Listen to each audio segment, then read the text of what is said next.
Good evening. Thank y'all for coming out tonight. I would ask that you just silence your cell phones so it's not interrupted during the meeting. We're going to start our meeting out tonight with a presentation, and then we'll move into our land use public hearing and then into our regular meeting. So I believe our first presentation tonight is from ASI Southeast Executive President and Chief Operating Officer, Mr. Doug Hitchens.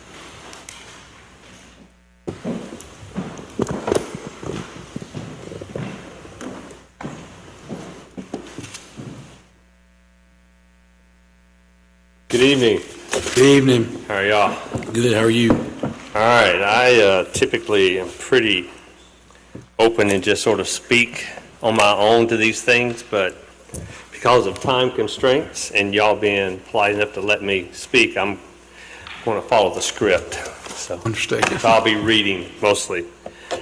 I'm currently the head janitor at ASI Southeast Incorporated. It's a standalone corporation here in Georgia. We've been doing business in Toccoa-Stevens County for 50 years under the Rolla family. I wanted to give you an update on the Project 7. Since we published it in the paper and announced it on the radio, we've gotten a lot of questions about what is it, what are you doing? And so I thought it would be good to come in front of you guys to tell you what exactly is going on and what we're doing there and why we're doing it and why we're doing it here. The first thing I think I'd like to explain is why is it called Project 7? And the reason it's called Project 7 is because this is the 7th project that ASI has done here in Toccoa-Stevens County. The second reason I'm here is to state that we're doing, is to explain to everybody what the components of Project 7 is. Then lastly, and I think very importantly, I want to explain why we're staying in Toccoa-Stevens County and we continue to invest here when from a dollar perspective, from a business perspective, or an ROI for this project, it didn't make business sense. And you heard that correctly. Why would a business not do something that makes business sense? I'll explain that in a moment as well. What we're doing, we're building a brand new, what we call a greenfield site. 115,000 square foot plant that includes offices, employee break rooms, and common areas on approximately 23 acres at the Haystone Brady Business Park. If you were to go to our plant at 900 Clary Connector and look at that building, then you'd basically be looking at the new building. It's the same color schemes, the same layout, same entrances and everything. Even the offices, if you walk through them, will be the same. The only thing is that this building will be a little smaller, but you won't be able to determine that from the outside because of the scale of the building. This building will hold the manufacturing of 2 of our current partition lines. We've simply outgrown the plants that we're in here in Toccoa-Stevens County, the other 3 facilities. And those other 3 facilities is about 580,000 square feet of manufacturing square space that we have here. This will drive it to almost 700,000 square feet. You know, so we're getting close to that million mark, which is very large facilities, but we have them broken up, of course. I'd like to attribute all of that growth to the team that we have here in Toccoa-Stevens County and to the hardworking people of Toccoa-Stevens County and to their work ethic. As some of you know, we also have the Gem Plastics plant here, which is a thick sheet extrusion plant. We're one of only a handful in the entire United States. As a part of Project 7, we're purchasing new extrusion lines for the Gem Plastics plant, so the current space used to store or to age our product before shipping will be gone. We will move that product into the current 900 facility, which will become a complete HDPE or high-density polyethylene manufacturing plant. Since we will be using the storage space or all the space at Gem Plastics for the new machines, and we'll be using all the space at 900 plant for the storage, we will have to move the non-HDPE or plastic operations to this new facility, and that's why we're building the plant. And with the need for that, just letting you know that it gave us an opportunity to look at different ways to manufacture, and we could do things in other places. We didn't have to manufacture here necessarily. So that sort of says what we're doing. We're building the plant, why we need the space, and what we're doing with the space we have. Is there any questions about that part of it? Yes, sir. All right, so why Stevens County? I'll start at the end of the opening statement and work backwards. The statement that I made was, we chose to stay in Stevens County, continue to invest here from a dollar perspective when it was not the best business decision. The top leadership and the ownership of ASI consists of the CEO and CFO who have plants. They have plants and warehouses and operations in several other states and actually in several countries. When I'm not doing my janitor job, I put on my COO hat, and I'm a part of the strategic planning and business development team at ASI. And I looked around the room earlier, and I don't see anybody else here who's a part of those meetings or those discussions that would know what we're doing. We're a privately held corporation of thousands of employees around the world, and there's just a handful of us that makes these decisions. So there were two states that really pursued us, and I want to talk about those two states. We have operations in Ohio and Texas, and in both of those states, we have 100,000 square foot facilities that we could have easily moved those operations into. Those plants are more empty than full. And so we could have just taken these two operations here in Georgia and just moved them, and just moved them, which would have been much easier and much less costly. And then Ohio, I pushed him off. He actually wanted to come to Georgia. I mean, they were really pursuing us and made it all kind of offers and stuff. And for us to move and to renovate those buildings and move the equipment to either Texas or Ohio, it would have cost us less than half of what it's costing me to build this new plant and to put these operations here in Georgia. That's why it just doesn't seem to make good business sense to do that. So it's several $1 million that we're talking about we would have saved if we would just moved it outside of Georgia. Speaking of jobs, and if we would have moved those operations, then jobs would have left Toccoa-Stevens County.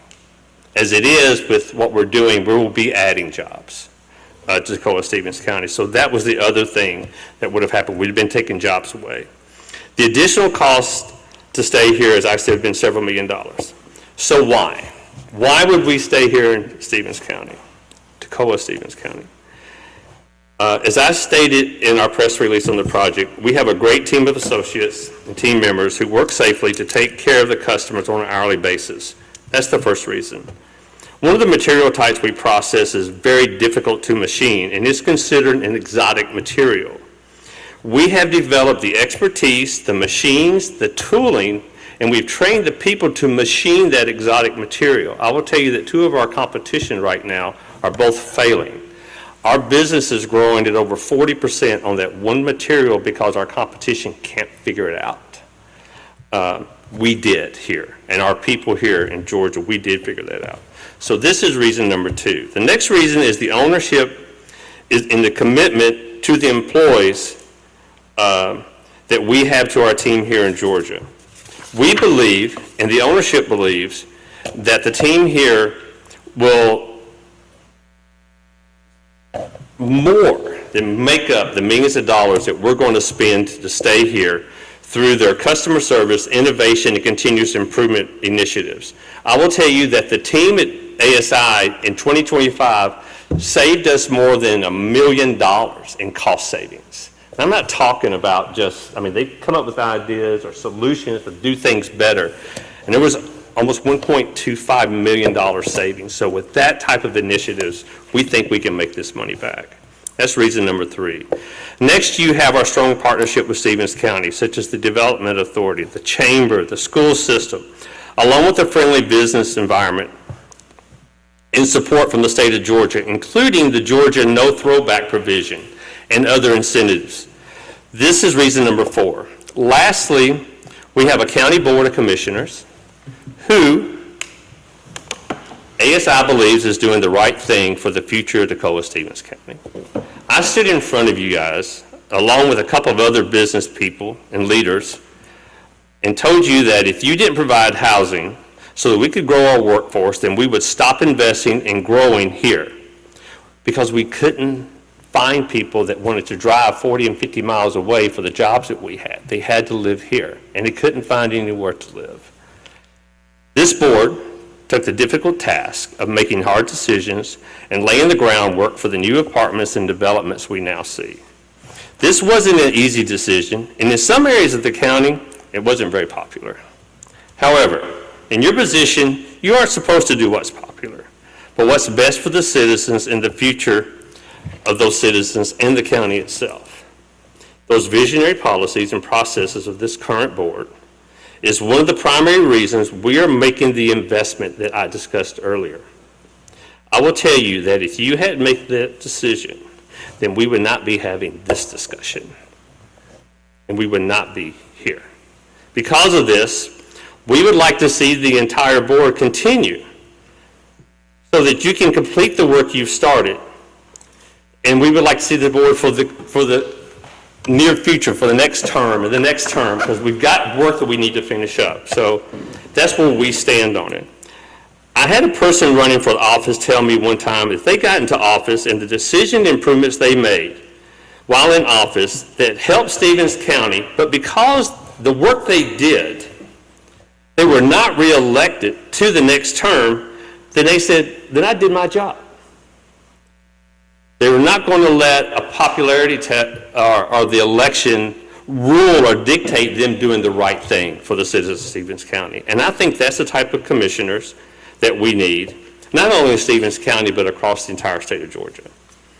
I don't know that you have many folks that come back and thank you for the work that you do. And that's one of the reasons I'm here this evening, is to thank this board for your insight, your vision, and your willingness to push Stevens County forward. You know, we have a great team of people working at ASI, and we have made commitments to those people and their families to provide good jobs and security so that they, their children, neighbors, have a place to work. We understand that a good, secure job builds strong families build strong churches, and build local communities. And strong communities such as Martin, Estonale, Avalon, Mount Airy, they build a strong Toccoa-Stevens County. I see this board in the same way. You have an obligation to secure good jobs and provide a safe community for the residents so they can build strong families. It's often hard and rarely rewarding, with a lot of complaining and few thank yous. But that's what we've signed up for, isn't it?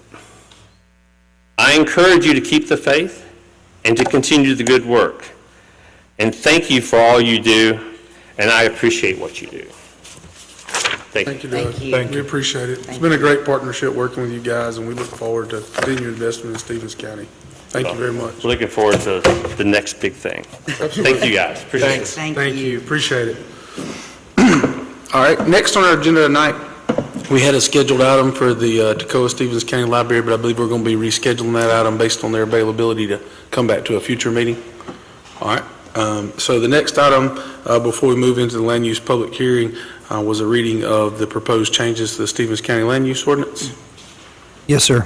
This is the second and final reading for proposed changes to the Stevens County Land Use Ordinance. This is the final reading required before the board may consider action on the proposed land use ordinance and changes in accordance with our requirements for the advertising and updating of local ordinances. From the first reading, changes have been made for both the accessory structures and the data center ordinances. The first is to reduce the maximum building height for accessory structures and residential single-zone properties from 50 feet to 25 feet. This was a recommendation of the Planning Commission. It was not able to get put in time for the first reading. Therefore, it has been put in time for the second reading. And then the changes also have been made to the data center ordinance based on the Board of Commissioners' insight regarding how to protect citizens regarding data center utility usage, and you'll see those changes now reflected in sections K4D and K5B of the proposed ordinance. There are no other changes made, and no additional changes can be made between now and when the ordinance is up for adoption, which is later on in this meeting. I understand. All right, anything else on that right now? Not at this time, I think when it comes to an action item, there will be. Understand. All right, so then we'll move into our land use public hearing. Mr. Hamilton, can you lead us through the items, please? Yes, sir. Let me pull this up here. All right, item number one, or excuse me, let me get into the standards for tonight's public hearing. We have 5 items scheduled for tonight's public hearing. We will call each of those items in turn. Anyone wishing to speak in favor of each item, we ask that you come up to the podium, give your name and address for the record, and you will have up to 10 minutes to speak. You'll see a timer on your screen. When that timer counts down to 0, we ask that you kindly wrap up your thoughts. Following from anyone wishing to speak in favor of these proposed items, we will then call for anyone wishing to speak in opposition to the items. The same principles apply. Please come up to the podium, give your name and address for the record, and you will have up to 10 minutes to speak. Following from that, if necessary, a 3-minute rebuttal can be provided to the applicant at the pleasure of the Board of Commissioners. Are there any questions about how tonight's public hearing will commence? All right, we'll go ahead and call the first item. This is a variance request from Robert Bernstein, 1387 Dortch Road, East Denali, parcel 054A080. The property is currently zoned as agricultural residential, and the proposed action to be taken is to grant a variance to allow for an accessory structure within the front yard. Recommendation from the Planning Commission is to approve as requested. Are there any questions or comments from the Board of Commissioners? Okay. All right, is there anyone wishing to speak in favor of this item? Anyone wishing to speak in favor? Is there anyone wishing to speak in opposition to this item? Anyone wishing to speak in opposition? All right, the land use public hearing for item number 1 is closed. Item number 2 is a variance request from Van Houston, 1165 Anderson Thomas Road, Martin, parcel 068106. The property is currently zoned as agricultural residential. The proposed action to be taken is to grant a variance to allow for an accessory structure within the front yard. Recommendation from the Planning Commission is to approve as requested. Are there any questions or comments from the Board of Commissioners?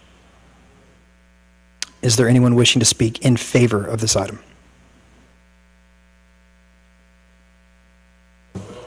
I promise not to use the 10 minutes either.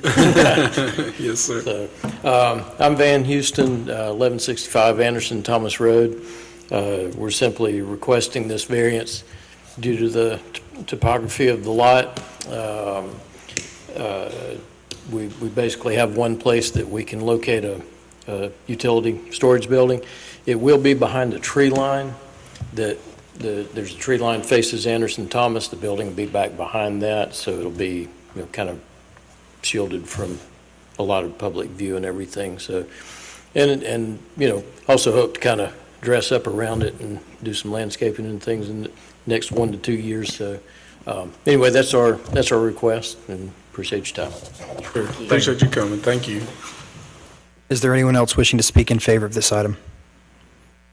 Anyone wishing to speak in favor? Is there anyone wishing to speak in opposition to this item? Anyone wishing to speak in opposition?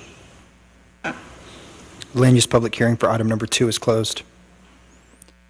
Item number 3 is a variance request from Brandon Martin, 1640 Gumlog Road, Martin, parcel 068075. The property is currently zoned as residential single. The proposed action to be taken is to grant a variance to allow for an accessory structure within the front yard. Recommendation from the Planning Commission is to approve as requested. We just need to record you tonight. And press play. Is there anyone, Revision will get rid of so many of Yeah. these. any questions or comments from the Board of Commissioners? Is there anyone wishing to speak in favor of this item? Anyone wishing to speak in favor? Is there anyone wishing to speak in opposition to this item? Anyone wishing to speak in opposition? Land use public hearing for item number 3 is closed. Item number 4 is a variance request from Mark and Nancy Witt, 1272 Lakeside Trail, Martin, parcel 072F066. The property is currently zoned as residential single. The proposed action to be taken is to grant a variance to allow for an accessory structure within the front yard and to allow for a right side yard setback variance of 6 feet to the required 10-foot side yard setback for a total 4-foot right side yard setback. Recommendation from the Planning Commission is to approve as requested. Are there any questions or comments from the Board of Commissioners? Is there anyone wishing to speak in favor of this item? Anyone wishing to speak in favor? Is there anyone wishing to speak in opposition to this item? Anyone wishing to speak in opposition? The land use public hearing for item number 4 is closed, and I will make mention here briefly that these are 4 items that, if you decide to adopt those changes to your accessory structures ordinance tonight, would not have had to come before the Board of Commissioners. Just wanted to state that for the record here. The last item is a conditional use request from Jason Rodriguez and Tanya Constantino at 414 Freeman Creek Road, Toccoa, parcel 033094. The property is currently zoned as residential single. The proposed action to be taken is to grant a conditional use permit to allow for the recycling of wooden pallets and lumber production on site. Recommendation from the Planning Commission is to deny the request. Are there any questions or comments from the Board of Commissioners? No. Is there anyone wishing to speak in favor of the request? If you'd mind coming up to the podium.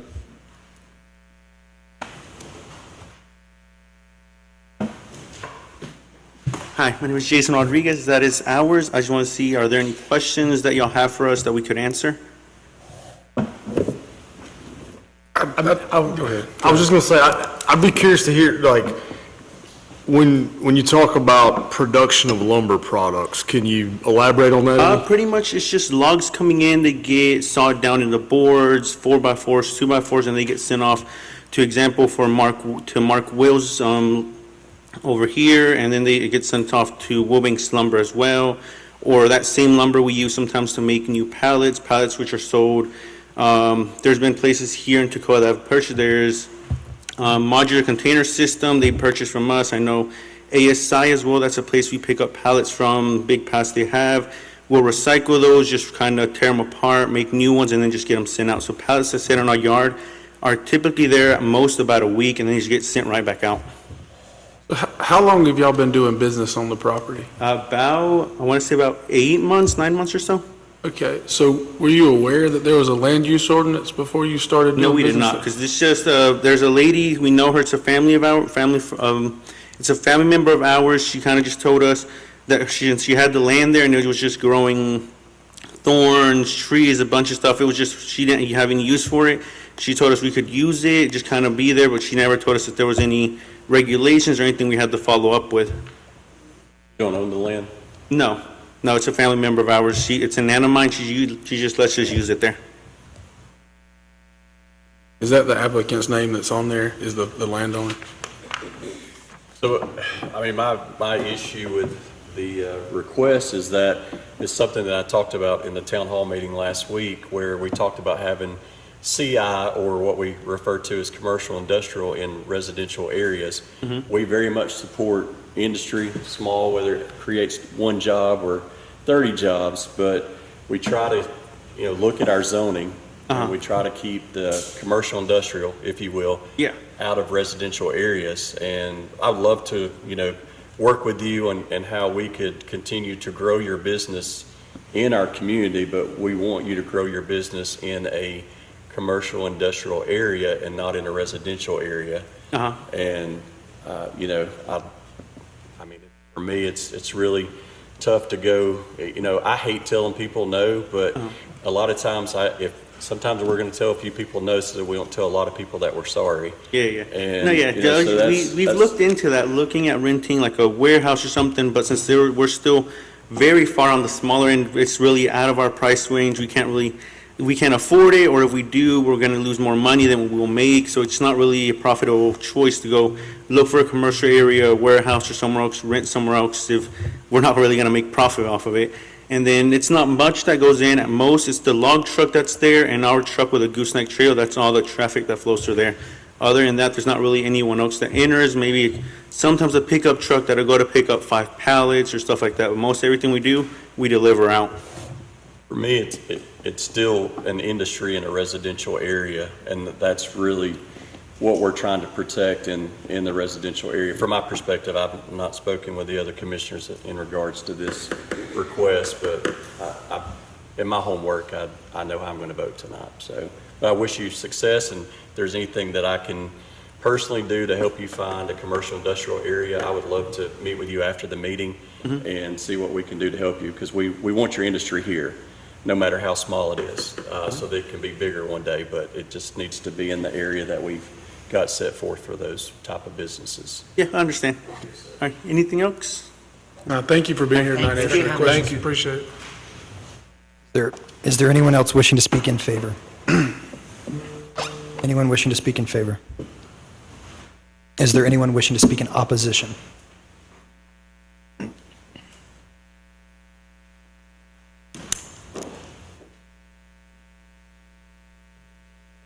My name's Chad Andrews. I live at 1262 Buena Vista Drive. As commissioners, your role is to support economic growth while ensuring that residents can live as good neighbors. Being a good neighbor means having the freedom to use your property as you please, but in a way that does not negatively impact those around you. With that in mind, I'm going to raise two major concerns. First, the noise of the sawmill. I live approximately 2,600 foot from the sawmill, approximately half a mile. Saturday evenings, you're sitting out, you can hear the saws running. Occasionally through the week, you can hear the saws running. That being said, if you draw a 2,600 foot radius around this property, it's going to affect 53 families from New Salem subdivision on out Freeman Creek Road. Basically, it's a consistent disruption to quality of life for a significant number of residents. Second, and most important, is the safety issue on Freeman Creek and Buena Vista Drive. The volume of large truck traffic has increased substantially, including litter trucks, chicken trucks, feed trucks, tanker trucks servicing Martin property, and the potential of the log trucks and the pallet trucks now. These roads are narrow and not designed for this level or type of traffic. When two vehicles meet, especially a passenger vehicle and 18-wheeler, someone is forced off the paved surface. Trucks frequently cross the center line just to navigate the roadway. In areas like Thrill Hill on Buena Vista Drive, visibility is limited, and it would be impossible for a loaded truck to stop at the bottom of the hill where there's two driveways located.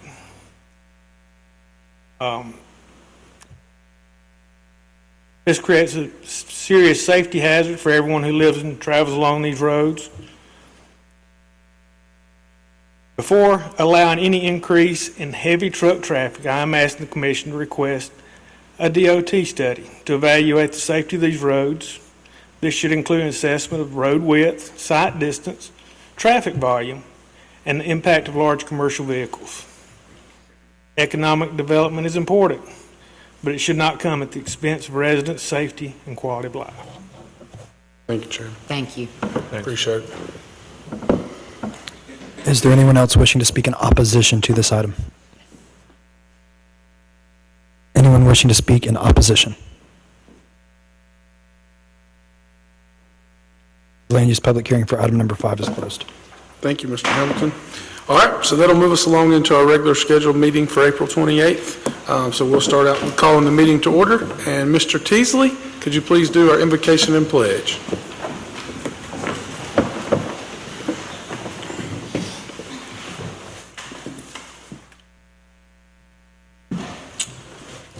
Got a new podium, okay. All wise and powerful God, we come right now in the mighty name of Jesus Christ. We thank you, dear God, for everything you do for Stevens County, Toccoa, and Avalon, and Martin. We ask now, Lord, that you continue to bless this county. We ask, Lord, that only bless this county, but bless these commissioners, dear Lord. Give them wisdom and give them understanding, Father God. The gentleman spoke this afternoon that they've done a good job, Father God, so we just pray that they continue to be able to do that. We ask now, Lord, that you bless each citizen who are here tonight to see the business of the Corps. And we ask that you not only bless the commissioner, but bless the workers. Now, Lord, we ask that you bless each and every one of them. Ask you bless it in your Son, Jesus Christ's name. Amen. I pledge allegiance to the flag of the United States of America and to the republic for which it stands, one nation, under God, indivisible, with liberty and justice for all. Thank you, Mr. Teasley. All right, we'll move through the rest of our agenda. We'll start out with, I'll entertain a motion to approve the agenda for tonight's meeting. Motion to approve? Second. I got a motion and a second. All in favor? Aye. All right. Agenda is approved. The minutes from our April 14th, 2026 public hearing and regular meeting. I'll entertain a motion to approve those minutes. So Motion to moved. approve. I got a motion and a second. All in favor? Aye. All right, thank you for that. We'll move into the administrator's reports. Do we have any tonight, Mr. Hamilton? No, sir, no administrator report. I do have a public works report. Okay. Wanted to go ahead and let y'all know Amnesty Day was a success. We are continuing to see participation and tonnage trend downward. We hope that's due to the junk being cleaned up in Stevens County, but this year we collected 61 tons of trash and 7 tons of scrap metal. Last year, just for comparison's sake, we collected 91 tons of trash and 8 tons of scrap metal. All in all, total price for Amnesty Day this year was $17,640.75, which is about $295 a ton. Also, I do believe it's time for our fiscal year 26 third quarter financial report from Finance Director James Elrod. Yes, sir. James? Thank you, Christian. As he mentioned, this is for the third quarter FY26 financial report, July 1st through March 31st. Here's just a brief summary of the major funds we have here at Stevens County. As you can see, obviously the top general fund is 91% collected revenue, which is a little hair under last year's revenue, although that is one reason why property taxes went down, and we still had more permits and stuff coming in, hopefully, that was budgeted that we haven't received yet, compared to prior year FY25, where it's 93%. Skipping on down to the lower percentages there, all three capital projects, solid waste and 911, those are very low compared to the 75% where we should be. It's all the timing issues, and no transfers have been made as of yet from the general fund. As you can see down at the bottom of the small graph there, comparing the 2 years, current years in the blue, and that's the expenditures versus the budget. We all trending below, excuse me, most of the funds are trending below last year's expenses, looking at the 2 years compared back to back. Moving right on to the general fund, showing all departments listed there. It's kind of tight and small. I can give this out to those who need to look at it in closer detail, but just a quick summary there. The governing body, the second department coming down there, is at 90%, and most of that is due to the prepaid conferences and stuff that's already been paid that we just got back from last week. That's the whole year's budget. As you know, you may not go to another conference next 3 months, so that's 90% of your total budget there. And it's okay. Data processing is obviously higher than the needed amount of 75%, and most of that is due to storm damages and upgrades we had earlier in the year. Budget adjustment still needs to be made to that account. I like to hold off for those towards the end of the year to see where every department is and do that, kind of the one final swoop there. Going on down the list, the highlighted numbers there, they're over the 75% needed at this time of year. General government buildings, it's at 78%, which is a little bit over the 75, and that's just due to increased supply costs that we were obtaining this time of year, or excuse me, this year's of going forward and the inflation costs of everything. Juvenile court, it's at 84%. This is mainly due to increasing caseload and the court-appointed attorneys. So as we keep moving towards better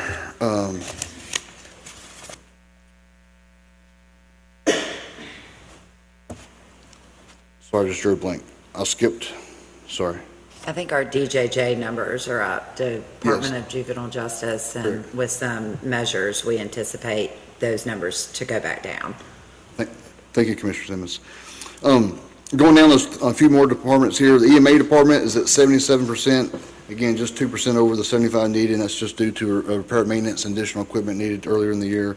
The maintenance shop is over budget. That's mainly due to the increased fuel and oil costs. As you know, the current situation is going overseas right now. That has increased that department quite a bit. And last but not least, economic development, which is where hotel motel tax money goes to. It is at 93% compared to 75%, and that's always a positive, and those numbers are higher. Got all this in a small little graph here showing you at the bottom. I do want to point out that 41.8% of the total expenses of the general fund are contributed to emergency services. That is sheriff, fire, EMA, and EMS. Also not noted there, but doing a quick math sitting here earlier, 47% of the total expenditures thus far are due to the sheriff, jail, and circuit-wide court expenses. So you know that's a high cost for us there.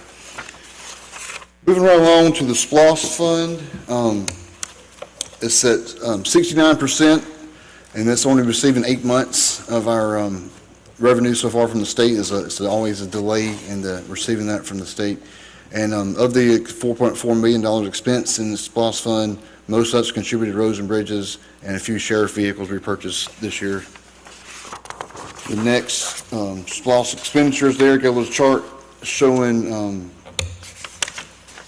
the breakdown of that. Again, 63% of the total SPLOST expenditures are contributed to roads and bridges, which of course is the primary reason of SPLOST, that we try to keep our expenses there.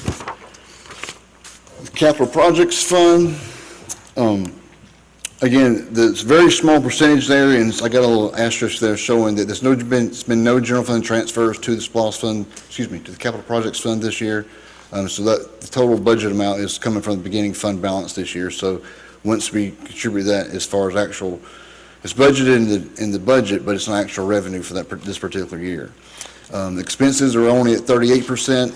And of those expenses, that includes shop HVACs, an engine for the ambulance, and upgrades to the tax assessor's office and glass in the government building. The solid waste fund, showing $300,936,000 there. $300,000 of that is general fund transfer. Of course, the solid waste does not generate any income since we're in post-closure at this time, so that is showing you that current tax dollars are paying for the landfill. Of the expenses there, it's, again, below the 75% threshold, but 6 months of that is closure, again, a timing delay from the engineers, and only 8 months of the disposal, paying for the convenience sites waste to be disposed of. So again, at the bottom, I got noted there, it shows a negative balance there, but there will be a general fund transfer needed. I'll do it at the end of the year. Last but not least, we have our E911 fund. I will point out again that it's 80% revenue, and that is because there's a fund transfer needed from general fund, because only 7 months of that number is landline and wireless phone line fees that were received from the state. It clearly shows that the phone fees are not enough to justify the spending not sufficient enough to cover the cost of the 911 fund. Thus, almost a full meal, once transfers are done at the end of the year, of property taxes go to fund the 911 system. And we'll point out in the expenses, 70% of the total expenses is due to personnel costs, as far as FICA, insurance, Medicare, and of course salaries and overtime. Any questions for the third quarter financial report? I don't have any, James. Thank you for you and your staff. Appreciate the clarity. All right, we'll move along in the agenda. Any commissioners' reports tonight? I don't want to misspeak, so do you want to address the high school baseball team? Because I'll mess it up. It's not my wheelhouse. I'll address a couple of things, yeah. So I would like to just congratulate all the teams at the high school. The boys' baseball team had an exciting series and did win and advance to the next round of the state playoffs, so they'll begin their journey Thursday night down in Morgan County. And then the golf team, both the boys and girls golf teams qualified for the state tournament yesterday. So very proud moment for the folks out at the high school, and really wish them all the best of luck in the next round of the playoffs and in the state tournament in golf. So if y'all see those folks. Moving on to? I don't have the answer to that question. I think they are. Maybe. I may be wrong, but. Somebody let me know. I would thank them too. All right. Thank you. Anything else for commissioners' reports?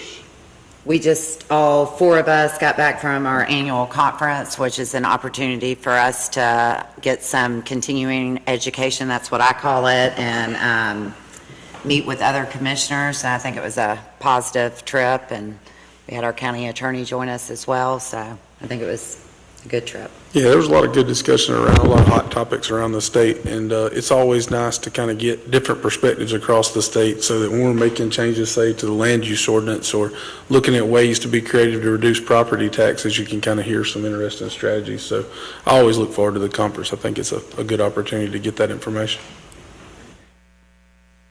All right, if there's no additional commissioners' reports, we'll move into new business. Mr. Hamilton, if you'd mind leading us through the information. Yes, sir. Item number 1 of new business, variance request from Robert Bernstein as discussed in the public hearing.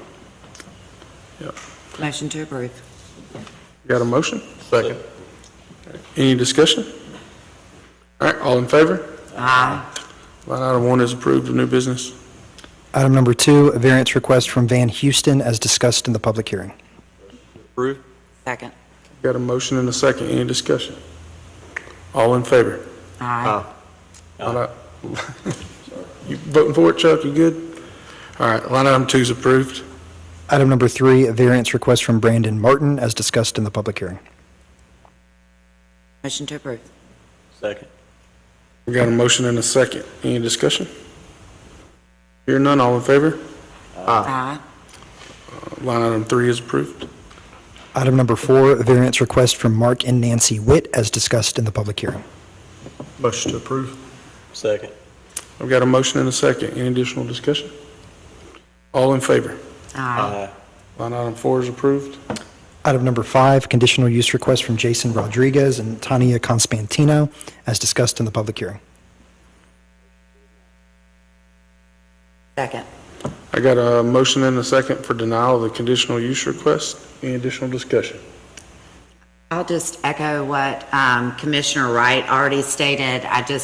It's a slippery slope, and I understand that it's a very small industry, but that is not a factor we necessarily get to consider when making a decision is the size. So that's where at least my second comes from, is the type of work you're doing doesn't fit with the surrounding areas. Yeah, I would echo that it's not about the work, it's the location, and being in that residential neighborhood is the challenge there. Any additional discussion? All right, I've got a motion for denial of the conditional use request on line item 5. All in favor? Any opposed? Line item 5 to deny the conditional use request is approved. Item number 6, board to consider motion to adopt changes to the Stevens County Land Use Ordinance and authorize chairman to sign resolution. You had the second and final reading tonight for changes to both the accessory structure ordinance as well as the data centers ordinance. Now it's up and ready to be voted upon. So my question, Mr. Hamilton, would be if we could bifurcate the issues or divide them and take them one at a time, address the accessory building ordinance changes, let us maybe take a motion on that one and then move to the data centers. Perfectly fine. Okay. I'm good with that. So I would make a motion that we approve the changes as to the accessory dwelling. Second. Our motion. All right, I got a motion and a second to accept the land use changes as it relates to setbacks and accessory structures in the front yard. Not having any discussion on it. No discussion? All right, I got a... Proud to do it. Just proud to do it, I Yeah, understand. it'll take care of 4 items today, so. Yeah, and it'll save citizens and staff time cycling through paperwork that's not necessary. All right, so I got a motion and a second. All in favor? Aye. Any opposed? Nope. All right, so we approve the land use ordinance for the accessory structures and setbacks. As to the data center ordinance, I would like to make a motion to postpone the vote on that. I believe our moratorium goes through July. It gives us some additional time. I can talk some more about it if there's a second. Happy to do that. Share your thoughts. Okay, so at the conference, I think some of us had an opportunity. There was actually a special breakout session on data centers. There's a lot of talk about data centers now. I would like for us to take some additional time since we have it under the moratorium and reach out to some of our sister counties or surrounding counties, see what they're doing. Specifically, I heard from Athens-Clarke County that they were in the middle of a overhaul. Mr. Hamilton's already reached out to that planning director. I just want to make sure that we don't have to come back and revisit this, that we have the proper parameters, guardrails in place. Yeah, I mean, I understand the need. I think I want it to be as robust as we can make it, based on the information that we have. So I'm aligned with that. So I'll entertain a motion to postpone the approval of the land use changes as it relates to data centers for additional data collection. I'm second Terry's motion to do so. All right, I got a motion and a second. Any more discussion?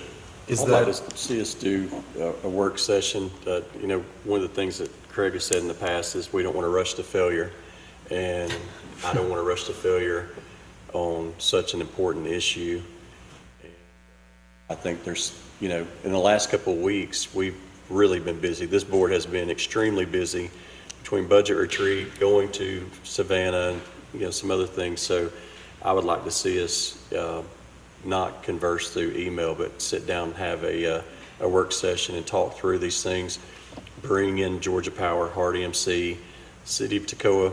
I want to know what type of, obviously you hear one of the big talking points is how much water some of these data centers can use, and we don't own the water. It's supplied through the City of Toccoa, so would like to have our economic development team present as well, if possible. And I just think a work session would be appropriate. So that's my thoughts. So. Yeah, and I think a work session would be good because it also give us an opportunity to get some additional feedback from the public. We could have a public discussion section as well and just hear their thoughts on where they want us to go with the data center ordinance, for sure. Yeah, I agree. That's where our last meeting, when we discussed adding some more stipulations, that came from feedback from citizens. So I think that more time is, it's good that we're being proactive before we're facing this, where we've got a real short deadline. We've got the moratorium in place to protect us, to allow us that additional time, so. Okay, so Christian, can you work to get us a working session related to data centers? We'll work together to get the population for the attendees and then get a date set. Yes, sir. All right, appreciate that. So we have a motion and a second to postpone the approval of the land use ordinance as it relates to data centers. Any additional discussion? All right, all in favor of postponement? Aye. All right, so we'll postpone it, Mr. Hamilton. Okay, as relates to that, with any additional changes, just for the public's input, we will have to call for additional public hearing and 2 readings. Not an issue, there's plenty of time to do it. It will give the public one more opportunity to speak if any additional changes are made. Understood. All right, item number 7, and I'm sure I know how this one's going to go, but the board to consider motion to adopt resolution to lift the moratorium barring the acceptance of land use applications for data centers and authorize chairman to sign resolution. That is set to expire on July 14th. I have a motion.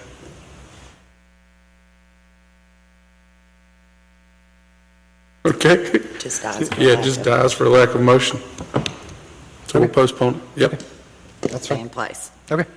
You had to know that it was going that direction. I had a feeling, yeah. Everybody hold their breath. All right, item number 8, board to consider motion to adopt updates to the Stevens County Local Emergency Operations Plan and authorize chairman to sign resolution. This is a regular update to our local EOP with a few quality of life improvements. We are planning on adding appendices to this with specific department protocols.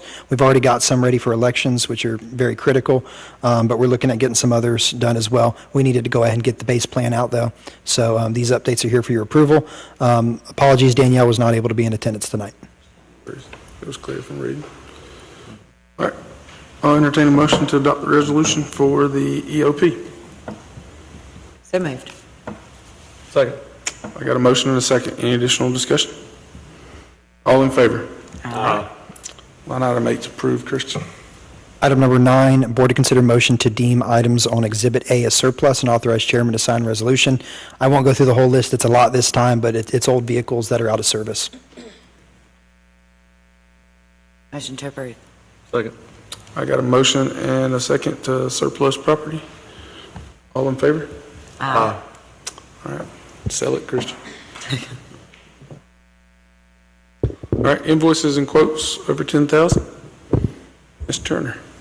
All right, so we only have one invoice tonight, and that is for Jackson County Sheriff's Office in the amount of $10,320. This is for inmate housing for the Sheriff's Office, and funds are available in the Sheriff's Office budget. Sure, and the reason we're doing this is because we're upgrading the locks at the jail, which is coming out of our SPLOST 7 budget. It's a little bit overdue, but it'll pay dividends in the future and make it, this is not what it's for? I'm asking. They're still working on the company on the locks, sorry to interrupt. That's fine. This is to fund female inmates. There's Okay. been an issue there as far as, Terry may elaborate on that, because they got overpopulated with females and the way it's designed and the issue with the locks. They haven't even used Jackson County in the meantime. But it's not, the lock project technically hadn't started yet, so it won't. Okay. And we So- actually hope, I'm sorry, with ahead. the lock project, that we're going to get some, like, just goodwill from some other sheriffs to house our inmates while we're working on our locks, so that we don't have to pay the statutory, and this is set by Georgia state law, the statutory minimum per inmate.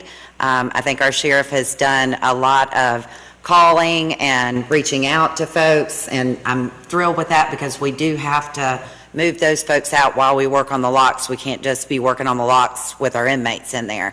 But this is a female pop issue, and we are having to pay the statutory minimum per inmate to house them outside, and I just have a little bit of inside information with that one. I understand. I appreciate the Sorry. clarification. No, I appreciate it. All right. Thank you, Ms. Turner. I'll entertain a motion to approve the invoice for the Jackson County Sheriff's Office. Motion to approve. Second. Motion and a second. All in favor? Aye. Thank you. All right, I believe we do have some matters from citizens tonight, so we'll go in order of the forms. Yes, sir. Mr. Richard Santiago would like to address the Board of Commissioners. Mr. Santiago, please come up.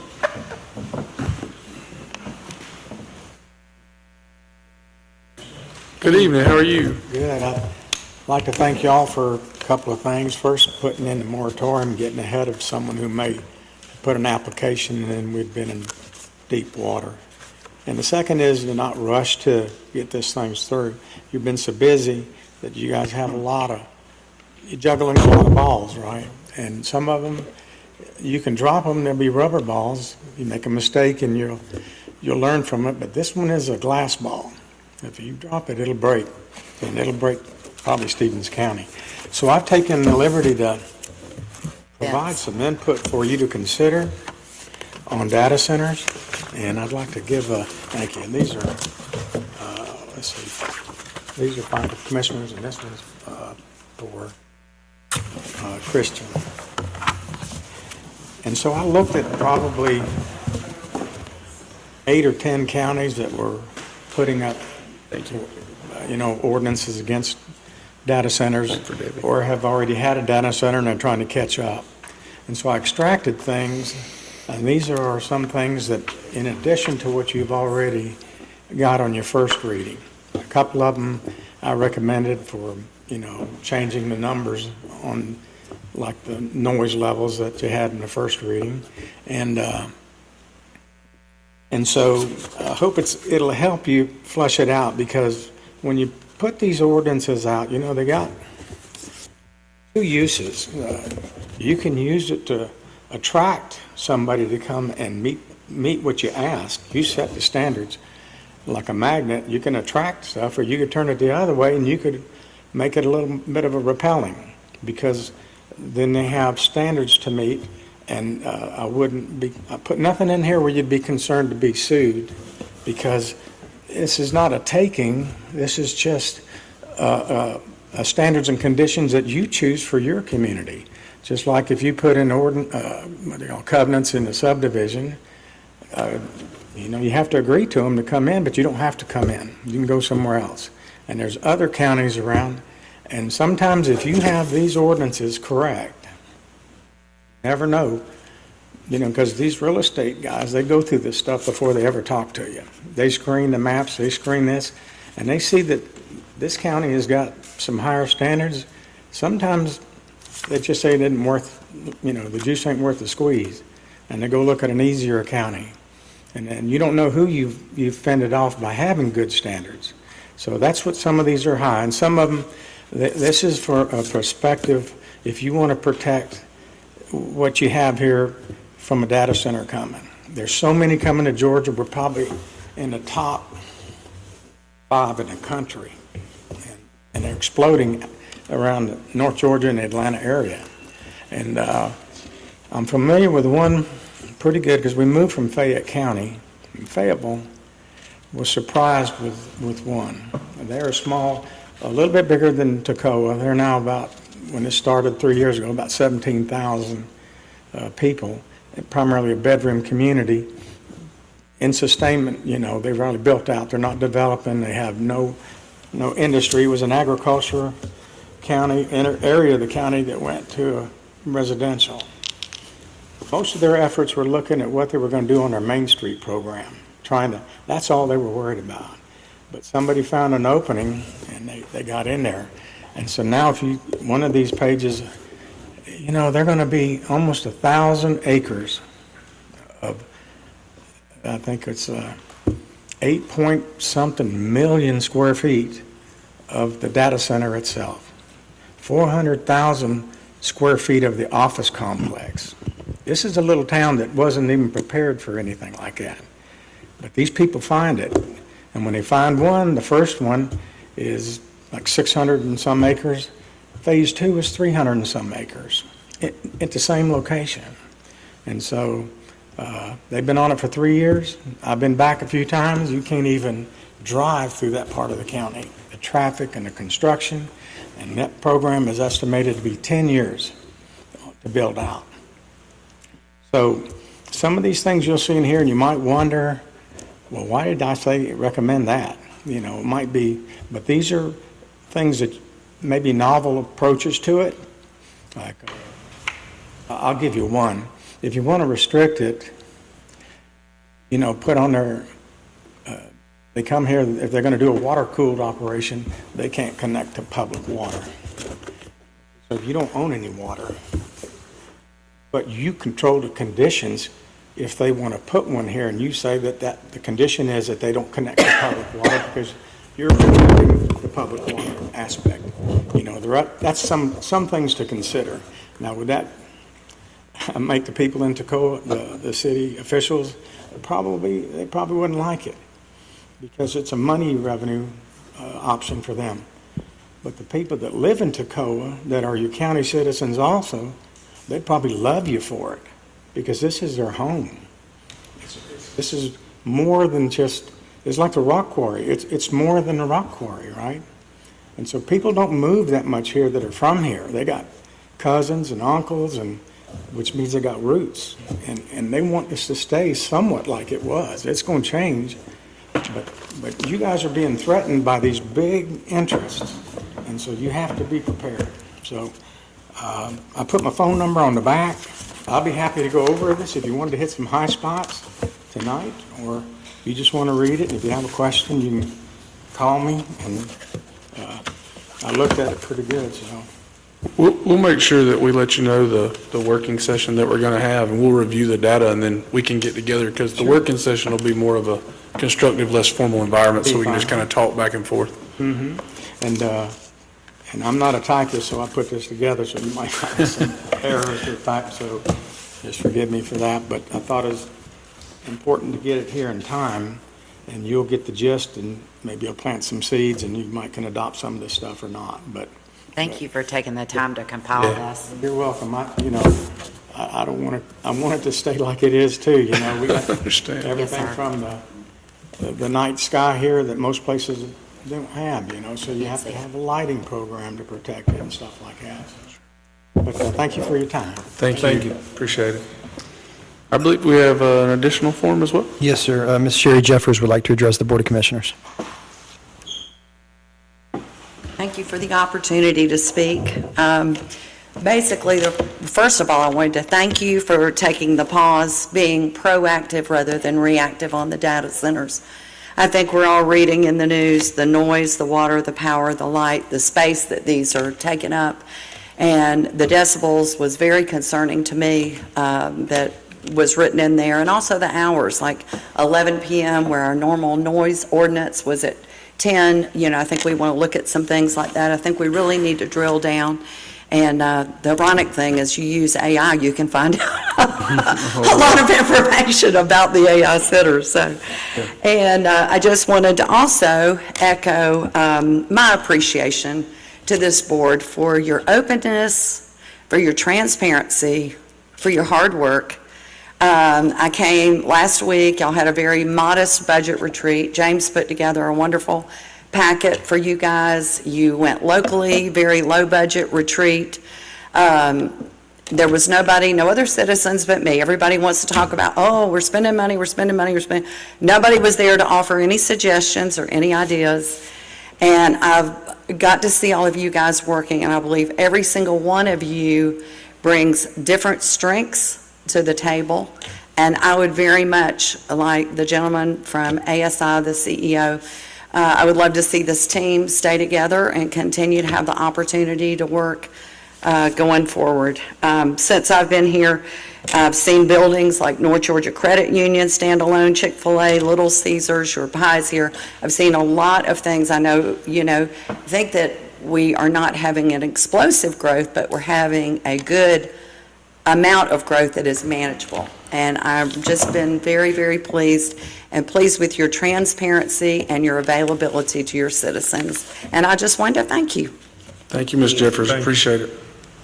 And I just want to say, I appreciate comments like that. Industry, whether you know it or not, and new businesses, look at what our constituents say. It wasn't too long ago that industry was looking to come here, and they heard some things just walking around downtown that made them decide otherwise. So I appreciate that. Do we have any additional forms? As I've traditionally done, I'll open it up to anybody else in the audience that would like 3 minutes to come talk or just have a discussion with us. The mic's open. All right, hearing none, do we have a need for executive session tonight? All right, I'll entertain a motion to adjourn. So moved. Got a motion and a second.